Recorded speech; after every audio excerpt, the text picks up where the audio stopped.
ከመጻሕፍት አምባ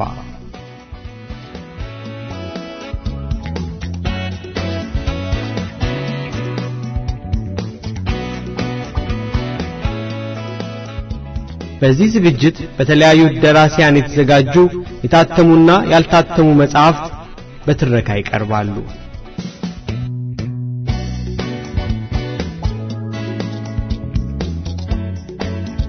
ከመጻሕፍት አምባ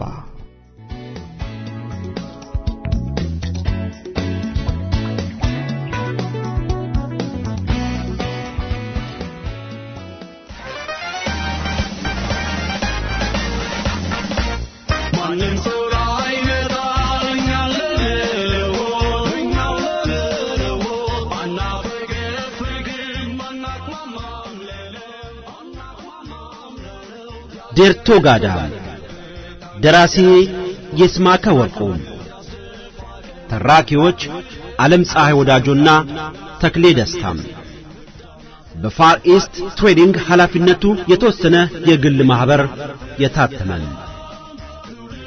ዴርቶ ጋዳ አዘጋጅ ተክሌ ደስታም ክፍል 10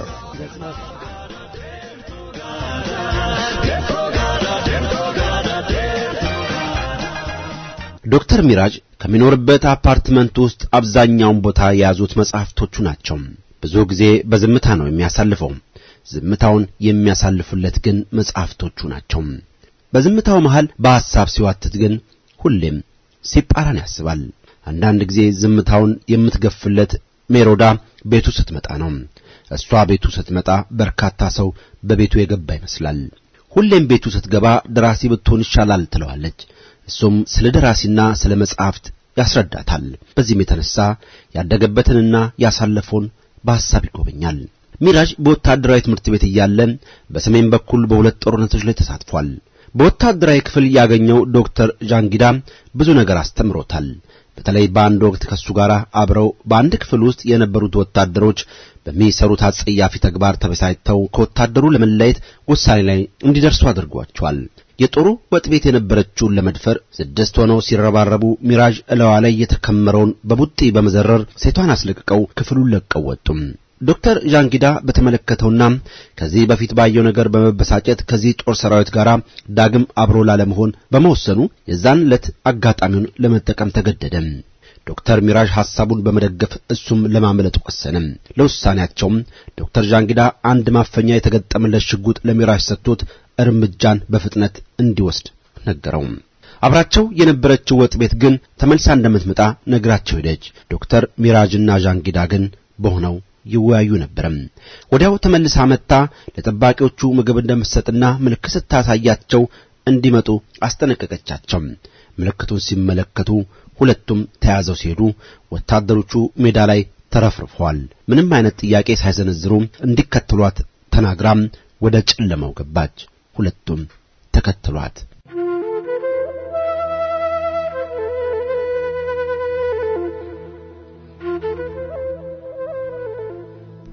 ጎሲቀድ ተሰነይን በርቀት አልፈው ከሱዳን ጠረፍ ሊደርሱ የ6 ሰዓታት የእግር ጉዞ ይቀራቸው ነበር። አስቸጋሪው ጉዞ ከዚህ በኋላ እንደሆነ ነገረቻቸው። ከኋላቸው የሚከተሉ ፈላጊዎች ሊኖሩ ከመቻላቸውም በላይ በአካባቢው ከነበረው የጦርነቱ ውጥረት አንፃር በሌላ ጦር እጅ የመውደቃቸው አደጋ በዛው ልክ እንደሆነም ጭምር። ከአንድ አለታማ ሸለቆ ውስጥ ሲደርሱ ፀሐይ እግሯን ሰደደች። ሸለቆው ውስጥ ገብተው ተደበቁ። ከጥቂት ረፍት በኋላ ሜሮዳ ባላለሁ ጃንጊዳ ባላለሁ እሱ ደግሞ ገዳማዊው ሚራጅ ነው። ሁላቸውም የፈካ ገጽታ ታየባቸው። አሁን ጥያቄ መጠየቅ ይቻላል? ጥያቄ አንድ ዋርድያዎቹን እንዴት ገደልሻቸው? ምግቡ ተመርዞ ነበር። ተመለሰ? በትክክል ተመልሶልኛል። የሚቀጥለውን የጥያቄ ዕድል ለገዳማዊው ልስጥ። ስሙን ማን ነበር ያልከኝ? ሚራጅ ያንተ ጥያቄስ? አለች ወደ ሚራጅ ዞራ። መልስ አልሰጣትም። ወደ ምስራቅ ዞሮ ከንፈሩን ብቻ እያንቀሳቀሰ ነበር። የጧቱን ጸሎት እያደረሰ ነው። ሁልጊዜም እንደዚህ ነው አለ ዣንጊዳ። እሺ እንግዲህ አንተ ሁለተኛውን ጥያቄ ስለሚቀጥለው ጉዞ መነጋገር እንችላለን አላት ዣንጊዳ። በደንብ። ከሻንጣዋ ውስጥ የተጣጠፈ ካርታ አውጥታ ነፃ ቀጠናዎችንና የጦር ሰራዊት የሰፈረባቸውን አካባቢዎች አሳየችው። ይህ አካባቢ የህወሓት ይዞታ ነው። ዣንጊዳ በግርምት እየተመለከታት ነው። በዚህ በኩል ይሄኛው ደግሞ የሻቢያ ነው። ፍጥነቷና ንግግሯ ይወጥ ቤት አይመስልም። ወጥ ቤቷ ይቅርታ ሜሮዳ፣ ስላንቺ ማንነት ማወቅ እንችላለን? ሚራጅ ጸሎቱን ጨርሶ ካርታው ላይ አፈጦ ነበር። አሁን ግን እሷ ላይ አፈጠጠ። ወጥ ቤቷ ሜሮዳ ነኝ ብላ ፈገግ አለች። አትቀልጂ፣ ንገሪን። ዣንጊዳ ደግሞ ጠየቃት። እሱ ለሌላ ጊዜ እንተው። አሁን በአላማ ላይ አንድ ሆነናል። ስለዚህ አብረን የጀመርነውን ጉዞ መጀመሪያ እንጨርስ። ሌላው እኮ አመጣም። ተስማምተናል ወጥ ቤቷ። ስለ ካርታው ትንታኔሽን ቀጥይ። ሚራጅ በሚያስገመግም ድምፅ አኩተመተመ። እዚህ ካምፕ ላይ 3 ብርጌድ ሰራዊት አለ። እዛኛው ላይ ደግሞ 2 ብርጌድ። ካርታው የሰሜን ኢትዮጵያን የወታደራዊ ቁልፍ ቦታዎችና የጦር ሰፈሮችን የያዘና በመረጃ የተሞላ ነው። የወታደር ብዛት፣ የመሳሪያ አይነት፣ የሰለጠነ የሰው ኃይል ብዛት፣ ወታደራዊ ብቃት፣ የመልክዓ ምድር ድጋፍ በካርታው ግርጌ በቁጥርና በኮድ ምልክቶች ታጭቋል። ከዚህ ሴት ጀርባ አንድ ትልቅ ኃይል አለ ሲል አሰበ በልቡ ዣንጊዳ። ማንም ይኑር ማን ብቻ እኔንና ሚራጅን ከዚህ ጥልፍልፍ ሳታውጣን። አሁን ልብሶቻችሁን ታወልቃላችሁ። ሁለቱም ምን አሉ? ወደ እሷ በአንድ ላይ አፈጠው። ሻንጣውን ፈታ። 3 የተለያዩ የሴት አሮጌ ቀሚሶችና የተቀዳደዱ ነጠላዎች አወጣች። ለዛሬ ሴት መሆን አትፈልጉ? እንሆናለን እንጂ አለ ዣንጊዳ በሞተ ድምፅ። ሚራጅ ቀሚሱን ሲለብስ ሳቁ አፈነው። እኔ ግን ሰው ቢያኝ የምስቅ ይመስለኛል። ለመሆኑ ጢም ያለው ሴት አለ? ሞልቶ ሞት በኝ እስቲ። ግዴለህም። ጢምህን እኔ ድራሹን አጠፋልህና በእነዚህ ቀለሞች ሳሰማምርህ ቁርጥ የገጠር ሴት ነው የምትመስለው። ሲግንባርክን ሸብሸብ አድርገው።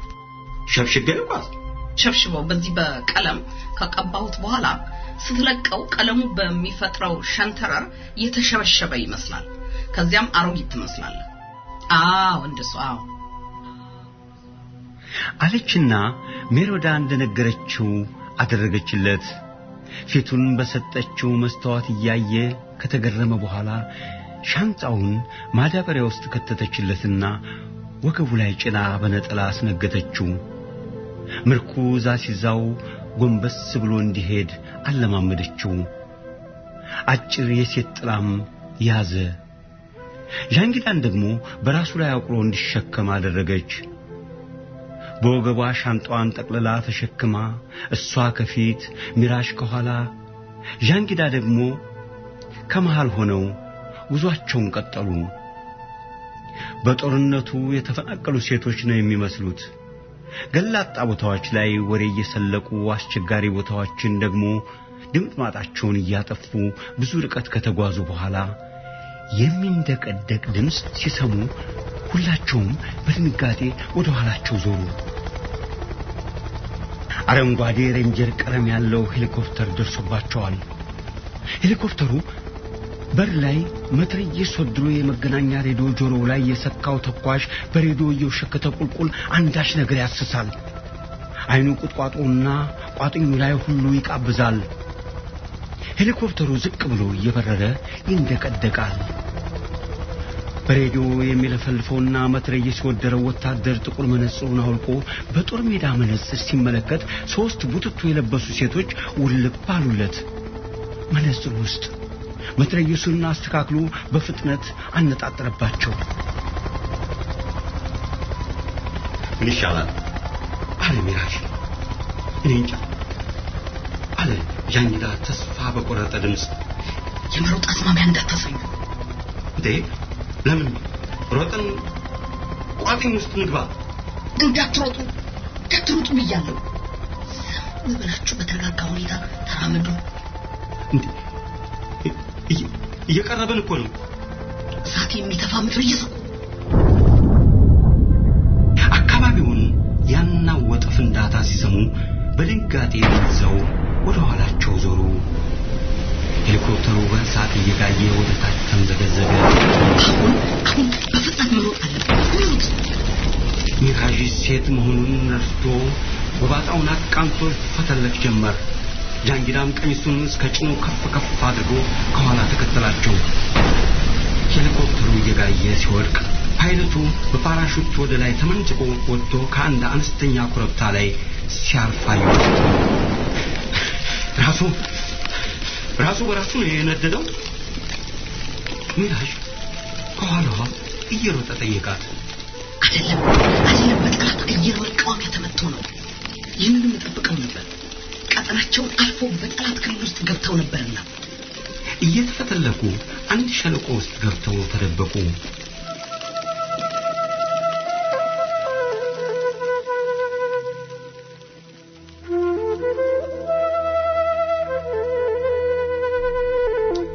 ጀንበር እስክትጠልቅ በሸለቆው መካከል ባገኙት ዋሻ ውስጥ አምሽተው ወደ ሱዳን የሚገቡበትን እቅድ መንደፍ ጀመሩ። እናንተ ሴትነቱ አይበቃችሁም? እኔ ግን ተመችቶኛል። ቀሚሱ ያማረብኝ አይመስላችሁም? አለ ሚራጅ መቀነቱን እየፈታ። ራትስ ብንቀመምስ ምን ይመስላችኋል? ብላ ከሻንጣው ውስጥ በፌስታል የቋጠረችውን ምግብ ፈታ አቀረበች። ሚራጅና ጃንጊዳ ተያዩ። ሙሉ በሙሉ አላመኗትም።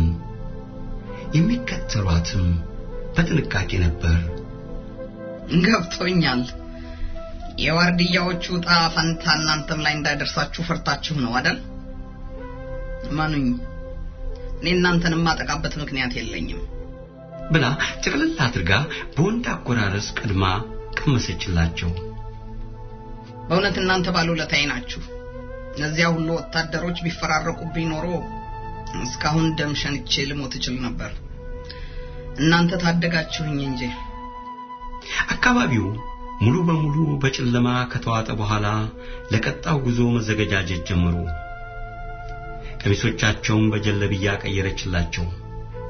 ሙስሊም የአረብ ሴቶች የሚለብሱትን አይነ ርግብም ከለበሱ በኋላ የሱዳን ዜጎች ለመምሰል የሚያስችለውን ገጽታ እስኪላበሱ ድረስ ፊታቸውን አስተካከሉ። እነዚህ ዘዴዎች ውጤታማ ስለሆኑ አትስጉ ብላ የሱዳን መታወቂያዎችን አውጥታ ሰጠቻቸው። በአግራሞት ተመለከቷት። ሁለቱም መታወቂያዎች በሴት ስሞች የተዘጋጁ ናቸው። ቆይ አለ ጃንጊዳ፣ አንቺ ማን ነሽ? ሚራጅ ተጨምሮ ጠየቀ። ወጥ ቤቷ ሜሮዳ። አትቀልጂ አለ ጃንጊዳ። የምንነጋገርበት ጊዜ አሁን እንዳልሆነ አልነገርኳችሁም? ጥቅጥቅ ባለው ጨለማ ውስጥ እየወደቁ እየተነሱ ለ4 ሰዓታት ያክል ተጉዘው ከጠረፍ ጠባቂዎች ሊደርሱ 400 ሜትር ያህል ሲቀራቸው ቁም እየደረስን ነው። ከሻንጣው ውስጥ ያወጣችውን የተሰባበረ ሬዲዮ የሚመስል ነገር ገጣጥማ መነጋገር ጀመረች በእንግሊዘኛ ቋንቋ። ከአንድ ሰዓት ቆይታ በኋላ ሬዲዮ ወደሷ ደወለ።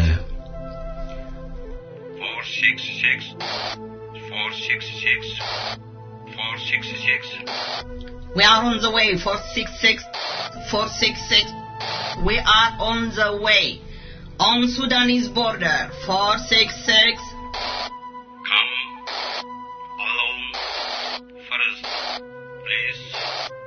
Come alone first, please. ሜሮዳ እዚሁ እንዲጠብቋት ነገረቻቸውና ወደ ጠረፍ ጠባቂዎቹ ገሰገሰች። አካባቢው ጸጥ ረጭ ብሏል። መብራቷን ለቃ ሞተሯን ያጠፋችው ላንድ ክሩዘር መኪና ክላሽንኮቭ የታጠቁ ታጣቂዎች ከበዋታል። መኪናው ውስጥ ከኋላ ተቀምጦ የነበረው ነጭ ሰውዬ ወርዶ ከጠባቂዎቹ አለቃ ጋር ለብቻ ከተነጋገረ በኋላ ወደ ሜሮዳ ተመልሶ ባዝሽንና ሰዎችሽን ይዘሽ መምጣት ትችያለሽ አሁን አላት። ሜሮዳ በፍጥነት ወደ ነሚራሽ ከመጣች በኋላ ይዛቸው ሄደችና መኪናዋ ውስጥ ገቡ። መኪናዋ ፊቷን መልሳ ወደ መጣችበት ሸመጠጠች። ሜሮዳ የሲአይኤ ሰላይ መሆኗን ያወቁት ሱዳን ካርቱም ከተማ ውስጥ ከተከራየችላቸው አነስተኛ ቤት ለሳምንታት ከቆዩ በኋላ ነበር። በሞቃታማዋ ካርቱም ከተማ ውስጥ ለወራት ከቆዩ በኋላ በሜሮዳ ገዛ አሜሪካን ሀገር ገብተው ሁለቱም የሎስ አንጀለስ ከተማ ነዋሪዎች ሆኑ።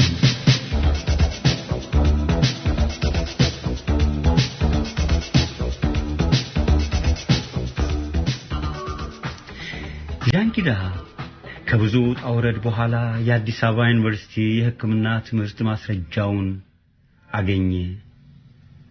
ሚራጅም በሎስ አንጀለስ ከተማ ደቡባዊ ምዕራብ ዳርቻ በአትክልተኝነት ተቀጥሮ ከቆየ በኋላ ጃንጊዳ በሕክምና ሙያው ስለተቀጠረ በእርሱ እርዳታ ትምህርት ቤት ገባ።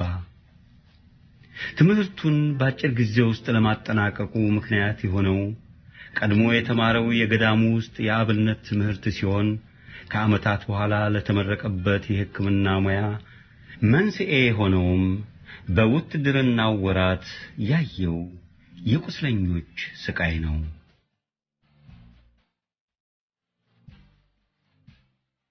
ዶክተር ሚራጅ አሉ ከተባሉ ሰርጅኖች ተራ ለመመደብ ጊዜ አልፈጀበትም። ከዶክተር ጃንጊዳ ጋር ግንኙነታቸው እስካሁን አልተቋረጠም።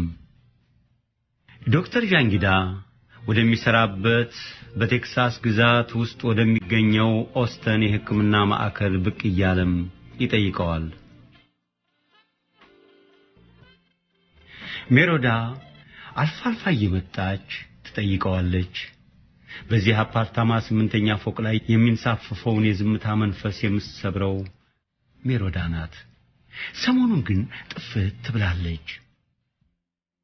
ዶክተር ሚራጅ ልብሱን አውልቆ በቁም መስተዋቱ ውስጥ ከተገተረው ምስሉ ላይ አንገቱን የኋሊት ጠምዞ የጀርባውን ንቅሳት ሲመለከት ብዙ ቆይቷል።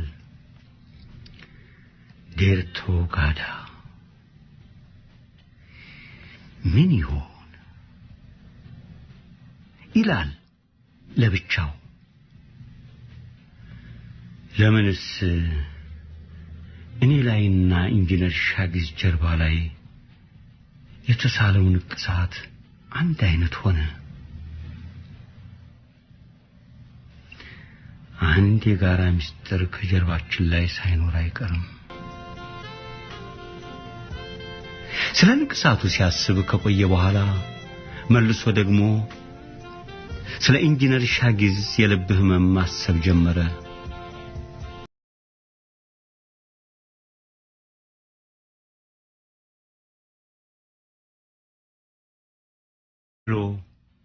ብቻውን እየተነጋገረ እያለ ስልኩ ተንጫረረ።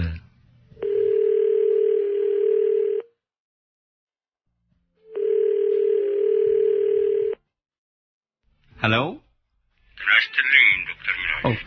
ተናስተልኝ ኢንጂነር ሻጊዝ አለ ሚራጅ ሲጠብቀው በመደወሉ ተደስቶ። 101ኛ መንገድ ቁልቁል እየነዳሁ ነው። ከነገርኩ ቦታ አጠብቅሃለሁ። መጣው ኢንጂነር መጣው። ፈጥኖ ስልኩን ዘግቶ መለባበስ ጀመረ።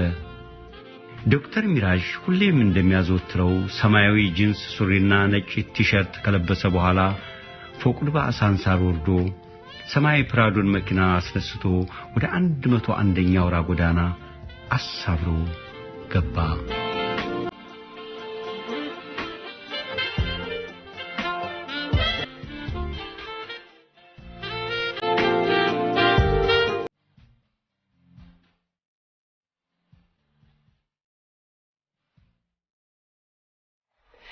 ጀንበሯ በፓስፊክ ውቅያኖስ ሰማይ ጠርዝ ላይ ፍም መስላለች። የፀሐይዋ ወርቃማ እግሮች የውቅያኖሱን ውሃ የቀለጠ ወርቅ አስመስለውታል። ገበቴ ላይ የሚዋልል የወርቅ ውሃ ይመስላል።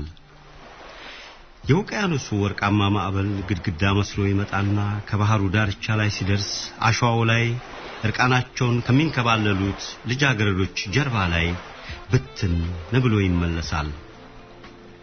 ፓስፊክ ውቅያኖስ የባህር ዳርቻ ያለችው ሳንታ ሞኒካ መናፈሻ በልጃገረዶችና በኮበሌዎች ሳቅ ደምቃለች። ዓይንን ቆንጥጦ ቀልብን አሟጦ የሚይዘው የሴቶች እርቃን ገላ ላይ ዓይናቸውን የሚያንከባልሉ ጎረምሶች ጨዋታቸውን አድርተውታል።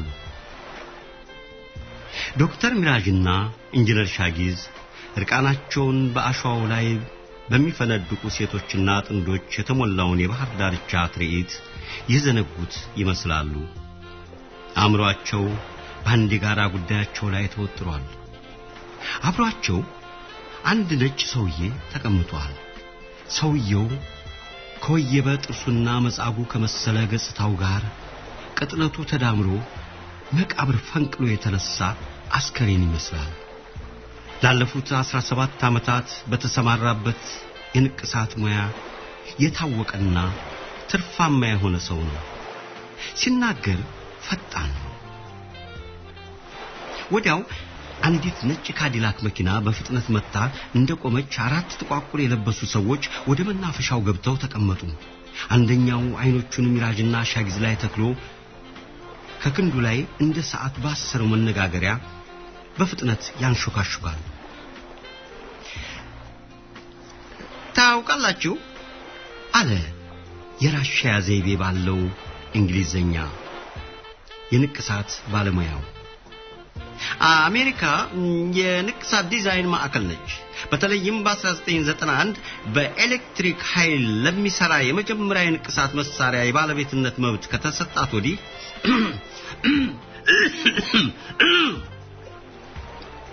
ጉሮሮውን ቶሎ ይጠርጋል። ጉሮሮውን ጠራርጎ ሲጋራውን ካቀጣጠለ በኋላ ንግግሩን ቀጠለ። ብዙ የአሜሪካን የህንድ ጎሳዎች በተለይ ሰውነታቸውንና ፊታቸውን ይነቀሳሉ። ጥቂት የካሊፎርኒያ ጎሳዎችም በተለያየ ቀለማት ቆዳቸውን ይነቀሳሉ። በኒውዚላንድ የኡሪ ጎሳዎች በአጥንት ስባሪ ፊታቸው ላይ የተጠማዘዘ ዲዛይን ያለው ንቅሳት ይነቀሳሉ። በጃፓን የአየኑ ጎሳዎች፣ በናይጄሪያ የኢቦ ጎሳዎች፣ የአሪዞና ፒማ ህንዶችና የማሊያ ሴኖዌ ጎሳ አባላት በሾክ ወይም በመርፌ መሰል መሳሪያዎች ይነቀሳሉ። ሁለቱም በንቃት ንግግሩን እያዳመጡ ነው። ታውቃላችሁ አለ ሲጋራውን ምጎ። ንቅሳት ከክርስቶስ ልደት በፊት በተቀበሩ የግብፃውያን ያልፈራረሱ ሬሳዎች ላይም ተገኝቷል።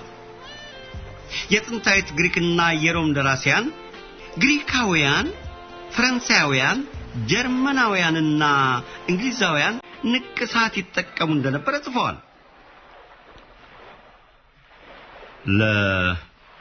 ለምን ጥቅም ነበር የሚነቀሱት? አለ ሚራጅ ለረጅም ጊዜ ካዳመጠው በኋላ። ለሻጊዝ ግን ንቅሳቱ ብዙም ግድ የሰጠው አይመስልም። የዶክተር ሚራጅን ስሜት በጥልቀት የሚመረምር ይመስላል። እኛ ጋር የሚነቀሱት ብዙዎቹ የፍቅረኞቻቸውንና የሚወዱትን ሰው ስም ነው። አንዳንዶች ደግሞ የተወለዱበትን ዓመተ ምህረትም ይነቀሳሉ። እኛ የማናውቃቸው ዲዛይኖችንም ይነቀሳሉ።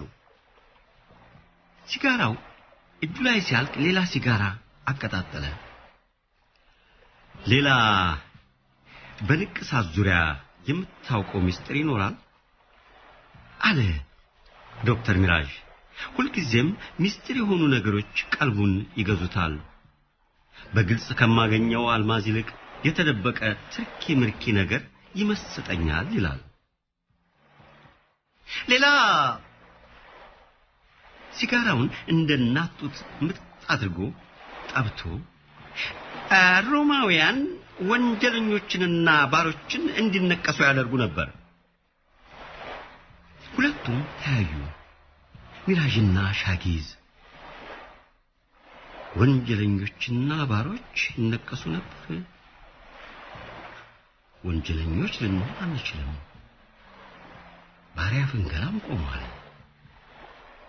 ምናልባት ግን ከባሪያ ፍንገላ ያመለጥን ቢሆንስ?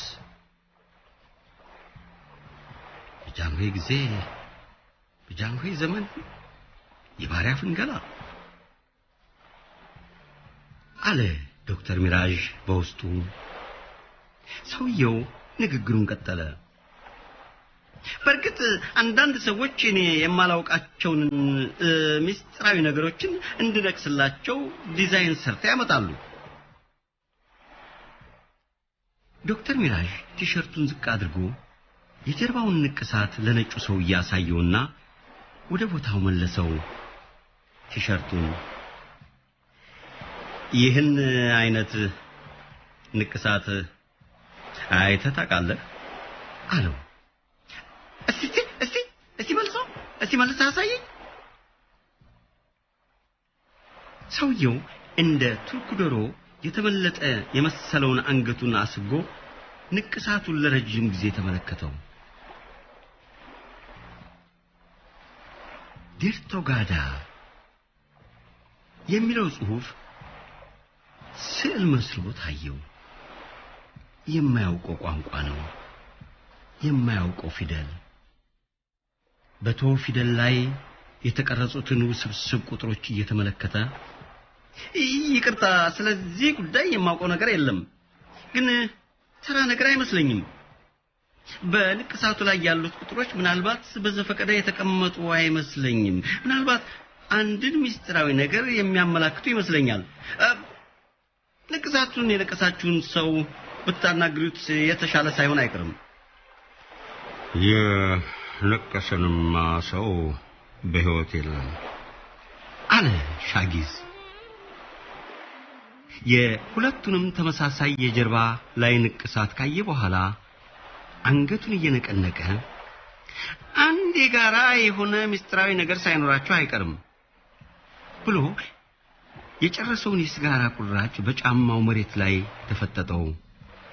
ሰውየው ኢንጂነር ሻጊዝን በአትኩሮት ይመለከተዋል። ከዚህ በኋላ ከኢንጂነሩ ጋር ግንኙነት እንዲኖረው መፈለጉን አይኖቹና አኳኋኑ ያሳብቃሉ። ኢንጂነር ሻጊዝ በንቅሳቱ ላይ እንደ ሚራጅ ትኩረት ቢሰጥ የበለጠ ቅርርቦሹን ማስፋት ይችል ነበር ሰውየው። ኢንጂነሩ ግን ለንቅሳቱ ደንታ የሌለው ይመስላል።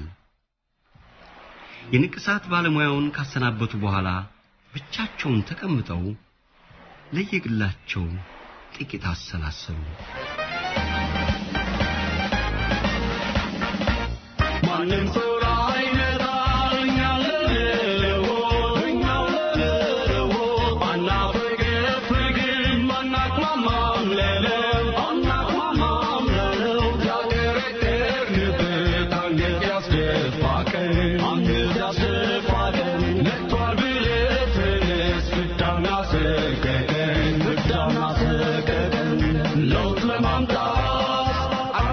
I'm not forgetting, love